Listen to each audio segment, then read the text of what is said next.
secret, or at least it shouldn't be a secret, that we have some changes taking place at Windsor next year. A notice went out to parents last week talking about our schedule, and hopefully they shared with you, if you had not already heard before, our schedule is shifting a little bit next year, time of day, not drastically, but our day is going to be approximately 11 minutes longer. 11 minutes, not that much. But what it will do is it will allow you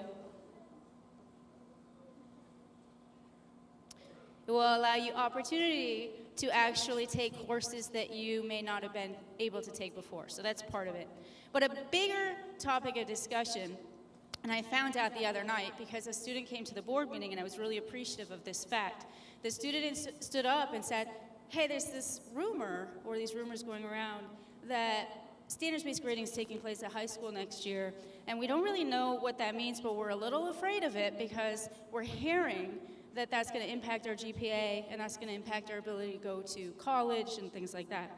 So it made me realize, wow, there's a lot of misinformation going on out in the building, and I think that we have this perfect opportunity to sit down and talk about what are these changes, what do they look like, what do they mean, and what do they mean in particularly for you. So proficiency-based learning, that's what we're actually going to be talking a little bit about today.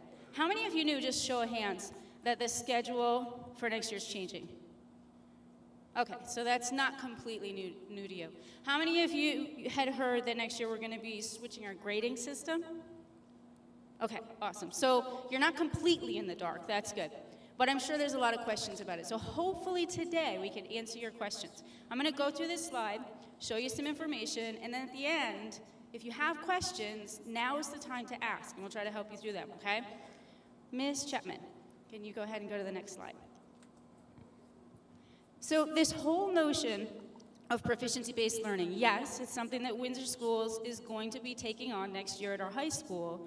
Currently, kindergarten through 8th grade, and our entire supervisory union is already using what we call proficiency-based grading, or standards. So it's not new to our school district, but yes, it's going to be new to our high school.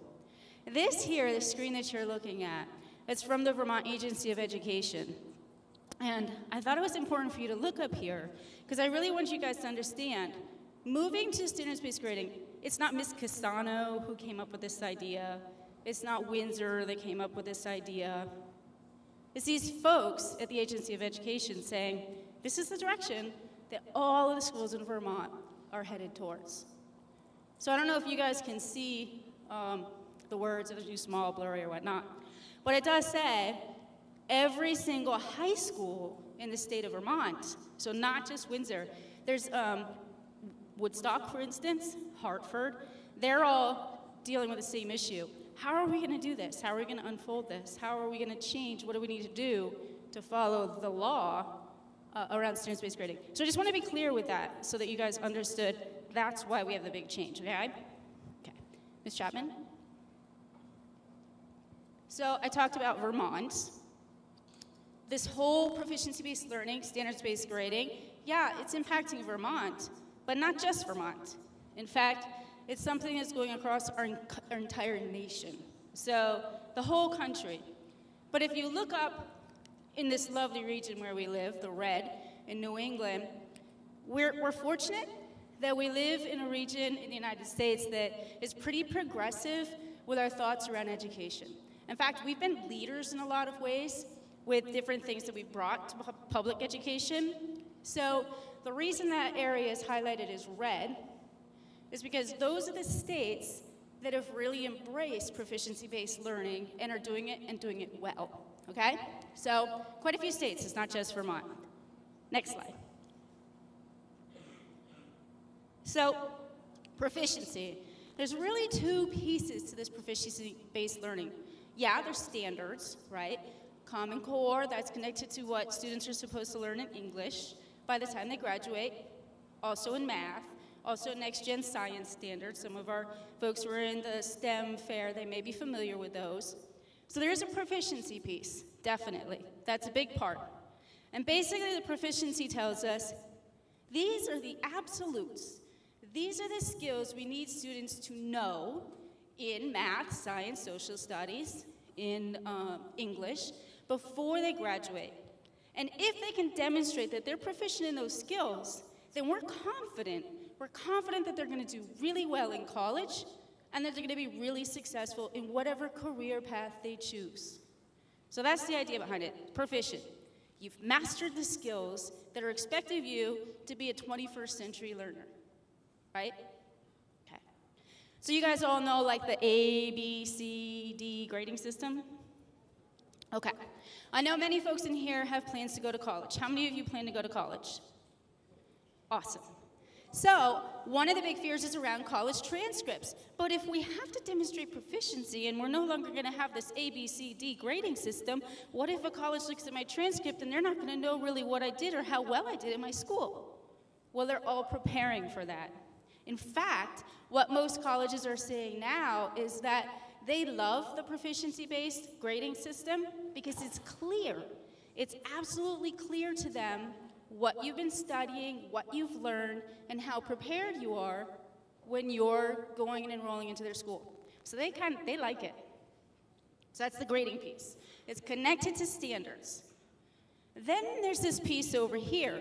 We get kind of stuck on the standards piece, on the grading part, when really the whole reason why the state said, you know, we think we need to move towards proficiency-based learning is because we know kids are bored, they're not feeling challenged, they're not feeling connected to what they're being asked to learn.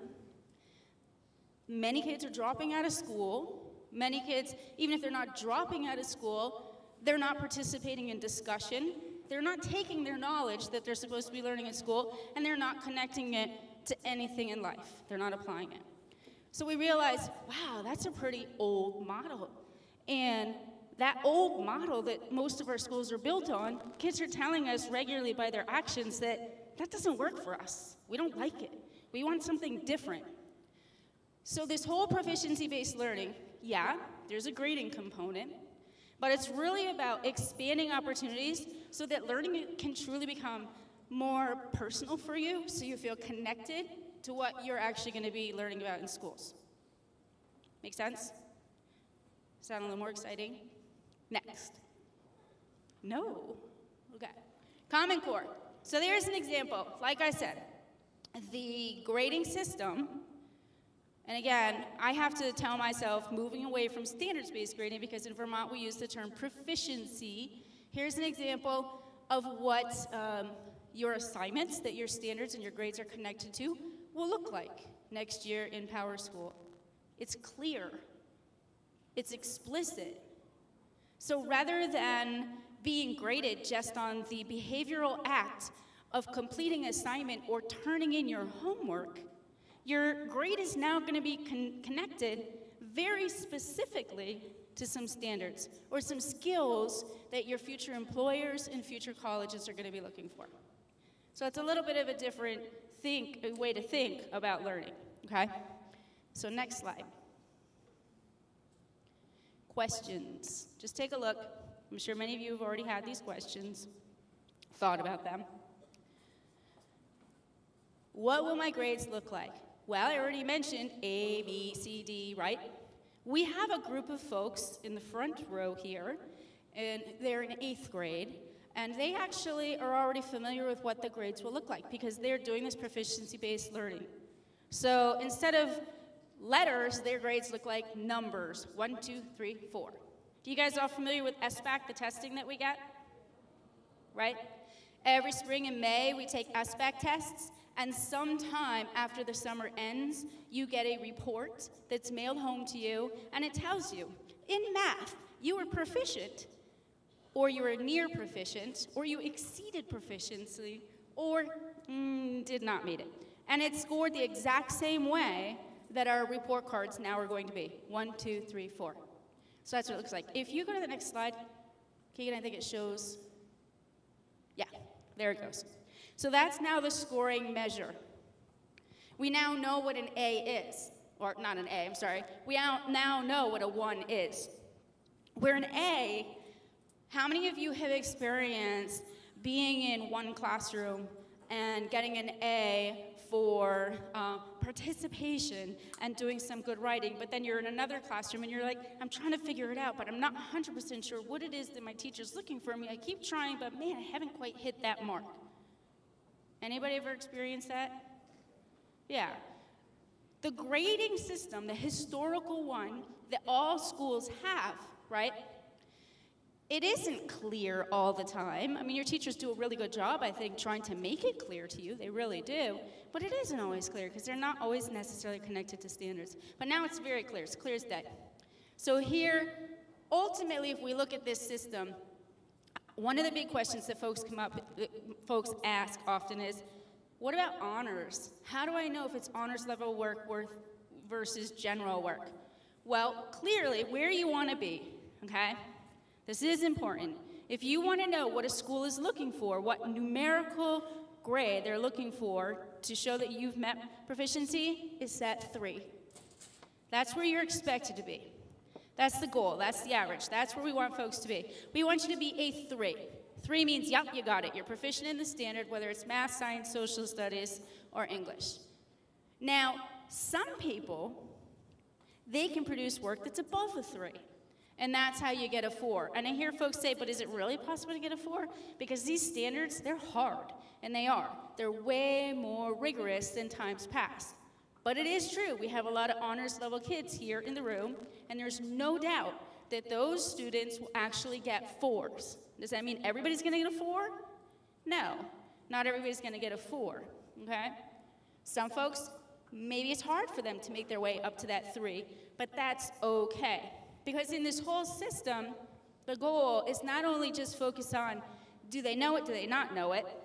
It also focuses on what do we do as teachers to help them make progress towards mastery of the standards of proficiency along the way. Does that make sense? Yep. Next slide. Okay. That's what your gradebook is going to look like. This is what the 8th graders look like right now. So you see the number. You see a 3.5, 3.75, 3.25. That kind of answers the next question. A lot of high school students say, oh my gosh, but if we do this standard-based grading, what's going to happen to my GPA? Does it mean I'm not going to have a GPA anymore? Because that's what colleges care about. All they care about is the GPA, and if I don't have a GPA, I'm never going to get into college. You can still calculate a GPA with a standards-based grading system. GPA is not going away, so it's not going to impact anything to do with the college application process, not at all. One thing that is going to change next year, because we realized this was new in 7th and 8th grade this year, and we realized that the standard grade at the top that says 3.5 with a 93 under it, it's confusing, because parents, they gave us good feedback. They said, well, which is it? If you're going to do standards-based grading, just do standards-based grading. We don't need to know what the old model or the old number was. That's not important. So that number's going to go away. Okay? Next slide. There is another really important piece to this grading system. So we talked about what are my grades now going to be connected to? Standards, content standards in all of the core areas. The second really big piece is something called transferable skills. And transferable skills, I know the 8th graders here, you've heard about them, you know what they are. Transferable skills are more the work habits that you develop, right? Like participation. You guys get a participation grade in class, I'm sure. Okay, I'm hearing some people say no. Transferable skills. These are consistent across the entire nation. So they're not unique to Windsor. Every high school student in the state of Vermont, in all of those states in New England, these are what they're going to be scored on. And in fact, employers of big CEOs, companies, they've been saying, this is what we care more about. Honestly, folks, we don't care if you have really good fact-finding and memorization skills, and you can tell us historical facts that you've learned along the way, or you know a novel really, really well. What we care about is, what are you going to do with that information? So you gather all this information as you go to class, but what your future employers care about is, do you have good communication skills? Can you have a good conversation with somebody? They care about Do you have self-direction? Are you independent? Can you take on new tasks on your own without a lot of hand-holding? Those are the types of things that they're looking for. Are you a problem solver, or do you get faced with a problem and then panic and not know what to do? So these have a lot of merit, a lot of value. That's what your future employers are looking for. You will also get scored on those too. Athletic eligibility. I know our middle schoolers found that that's what we will use to determine athletic eligibility. Because your coaches on your field, this is what they want to see from their athletes. You have to have these same skills in order to be a contributing, positive teammate as well in sports. So we'll use those to help determine athletic eligibility. So yeah, they're important. Moving on. The biggest thing about this whole proficiency-based learning that I really want you to walk away with, you'll see learning in big, bold, capital letters. That's really what this whole move is about. We want kids to come to school and feel like they're actually learning something meaningful, relevant, that's going to relate to their life and to what they want to do when they graduate. There's a million things you could learn about, but some things you probably don't care that much about learning, right? So the focus is really on learning. Grading, it's down on the bottom. Because I've been hearing a lot of people talking about it. Oh my gosh, standards-based grading, this is crazy, this is going to be scary, what is this going to do for my future? It's just a teeny tiny piece of all of this. It's so small. It's not going to impact you when you're out and you're applying for your colleges, I assure you of that. It's a small piece. It's really about learning. And with the learning pace, the really fun part about proficiency-based learning and personalization is that rather than just showing that you've learned what you need to, that you actually understand the standards and you've mastered them, no longer should you have to rely just on quizzes and tests. There's a billion ways to actually demonstrate that you understand or that you're proficient in those standards. And I see some of that great stuff happening. You know, I go on the middle school floor and I bring them up again because they're already doing this. And I see some really good conversations taking place or presentations that are happening or projects that have been created. Wow, what amazing, authentic ways to show that you have met the standard. Okay? Next slide. So here's the schedule. Schedule, right? Well, it's not a complete schedule, obviously, because your counselors are going to meet with you at some point in time soon. They're going to go over the program of studies with you. They're going to talk about courses that are available at your grade level, and they're going to help you kind of navigate how to sign up for those courses for next year. So this is important for our 8th graders in the audience because that will be your first round in actually signing up for freshman level courses, high school level courses. So yeah, there's an additional period during the day. You now will have 7 instead of 6. Here's some of the reason why we did that. Our band, unfortunately, our band, it has been strong in the past, and our numbers have gotten smaller. And we did a little digging this year and tried to find out from band students, people that we knew were active in the band for many years, and asked the question, how come you didn't why didn't you sign up for band this year? And a lot of people said, I couldn't fit it in. I couldn't fit it in my schedule. I couldn't get the core courses and then do online classes if I wanted to, or do 3D printing or whatever, and take band too. So we added a period of the day, not to punish you, not to make you be here longer, but really to try to make your day more flexible so that you can actually participate in those things like band, world language, other things like that. So there's no flex at the end of the day anymore. That's going to be a big change I want you guys to know about. Okay? Really? I heard a couple claps. That's good.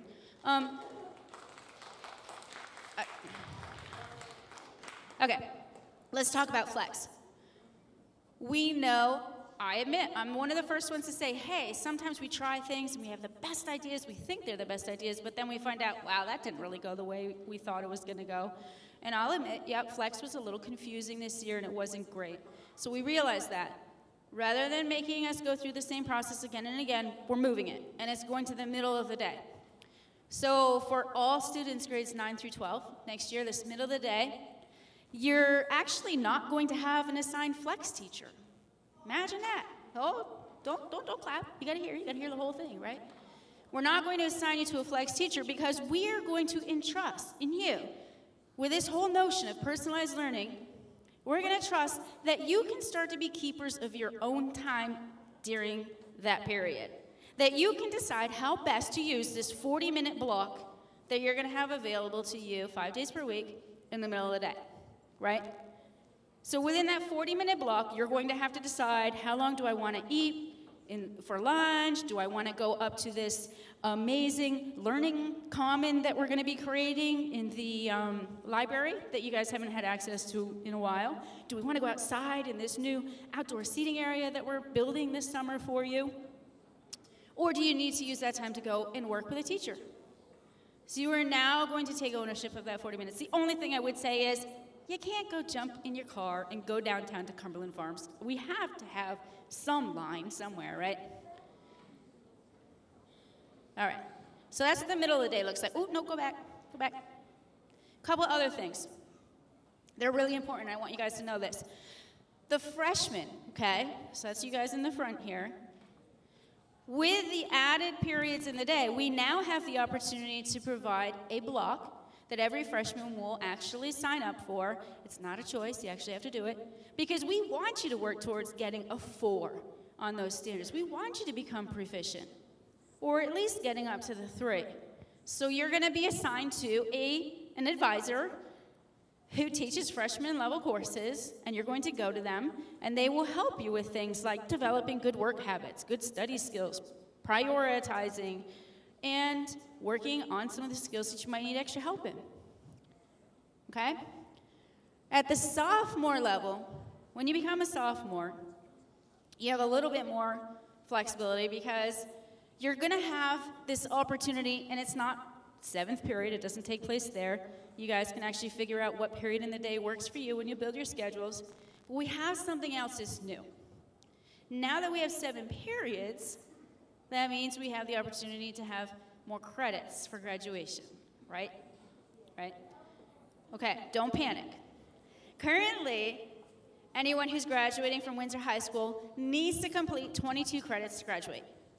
Well, starting with the class of 2020, right? That's our current freshman class, current freshmen. So sophomores in the room. This is actually starting with our sophomores, isn't it? Ooh, I take that back. Starting with our sophomores in the room, right? Yeah, you guys now have to have 24 credits. 2 more. 24 credits to graduate. But you have a lot more time in your day to figure out how to do it. Okay, you want to hear about those credits and what they are? Yeah. So here's the credits. This is kind of the part that I'm excited about. So we have this person we're working on hiring. They're called a Flexible Pathway Coordinator. And flexible pathway means just what it sounds like. It should be flexible. You should have some decision making. You should be able to choose what you want to learn about.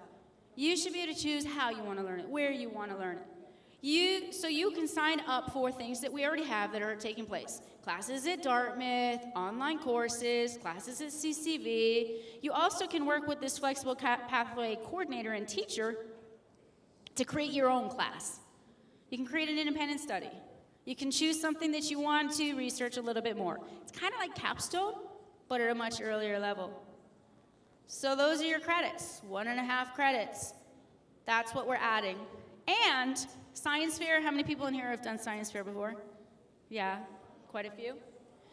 The science department decided, gosh, wouldn't it be amazing if we could focus an entire semester as an actual class and have more time to really focus and do some deep research and inquiry around science. So for juniors only, in your junior year, this 6th period class, you'll have to do a 1 semester of this new course. So there's your 2 credits right there, your added credits. 1.5 credits, you decide. You decide what that 1.5 credits is gonna be. It's totally up to you, working with this coordinator. And the other half is that science fair. Whole semester science fair, yep, that's right. Move on. Okay, Yeah, so I said 2020, right? And I actually, here's why I said 2020. That law I showed you at the very beginning, the proficiency-based law from the Agency of Education, it clearly states in there that the class graduating in the year 2020 is the class that all Vermont high schools are supposed to start doing standards-based grading with. Well, that's our freshman class. We didn't do standards-based grading with the freshman class this year. We're a little bit behind. We're a little bit behind our other schools. So we'll figure out a way that we can make up that time. Not next year. Next year, sophomores, juniors, seniors, you're still going to have the old A, B, C, D, hopefully no Fs, right? A, B, C system. But probably, I'm just going to say, probably by the time you're juniors, that class of 2020, you're probably going to be moving towards this proficiency-based learning system too, grading system. So I want you to be prepared for that, okay? Also, that flexible pathway in the 24 credits for graduation, that's the grade it starts with. So if you're a sophomore and you're in the room, next year when you're a junior, it doesn't apply to you. You don't need 24 credits, because that wouldn't be fair to make you make those up in your last 2 years, okay? It's only for current 8th graders and 9th graders. Okay, you can move on. So there's a video, and I want to show you. This video, I think, tells a story better than I do. It's about a high school in Vermont.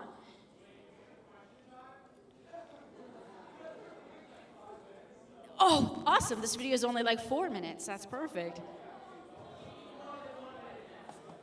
How about this? Fair enough, because I bet you guys have a lot of questions. I bet you do, right?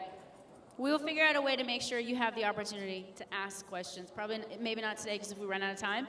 But I promise you, I will find a way, whether it be during a PLP day or whether it be during advisory, okay? Fair enough. You definitely have to have the right to ask and get your questions answered. It's okay.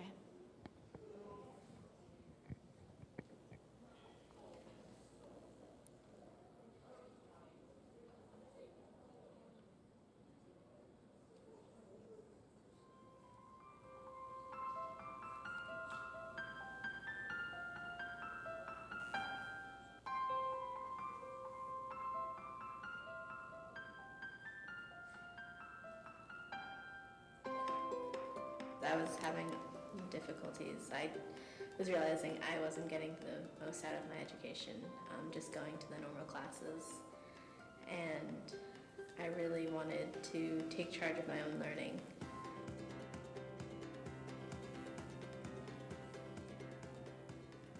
Coming into a place of self-directed learning looks different for every student. Someone like Sophie was craving it. I would say definitely go for it.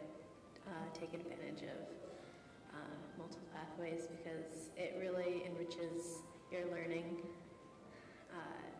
Take control of what you want to learn and follow your interests. I mean, I do job shadows. I had an internship, and I'm a student assistant for a classroom, so it just gives you so many different options, and it's amazing.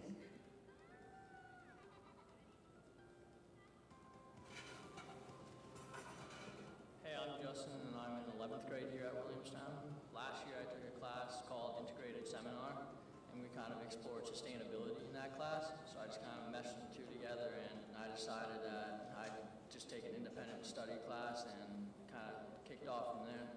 I always knew that we could take classes that were offered like online that weren't offered here, but I didn't know that I would be able to like create my own and find my own syllabus and really like make it my class.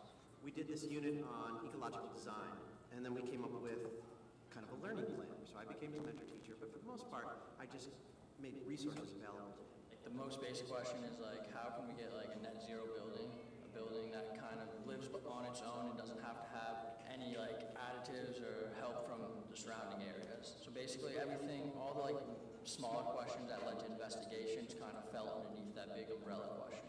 The underlying thing about doing an independent study is that you get to access educational topics that aren't available at your school traditionally.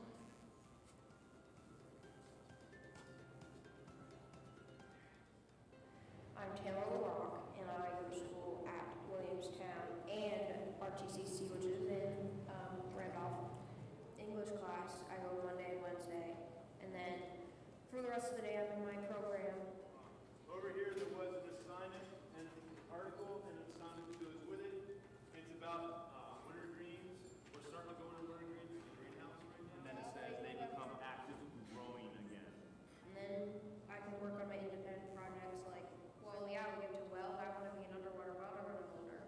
So welding, that's a big thing for me. I get to practice my skill for out of high school so I can have a good job, be certified as an underwater welder.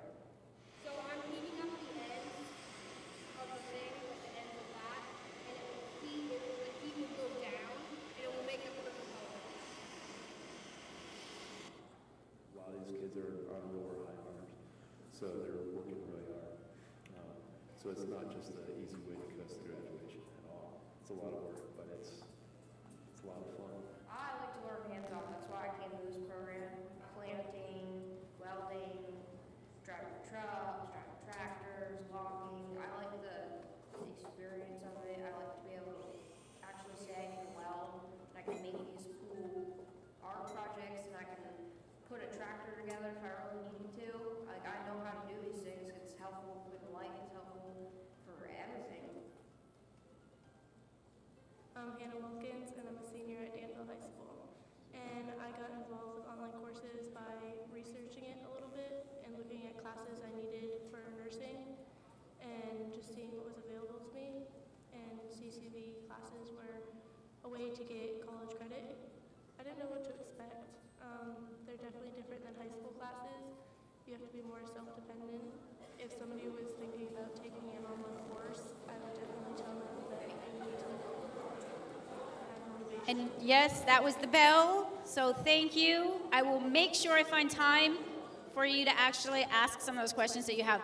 You can also always come to the office and you say, hey, Ms. Casano, can I talk to you a little bit more about this proficiency-based learning? Because I have some questions. I'm always available for that too.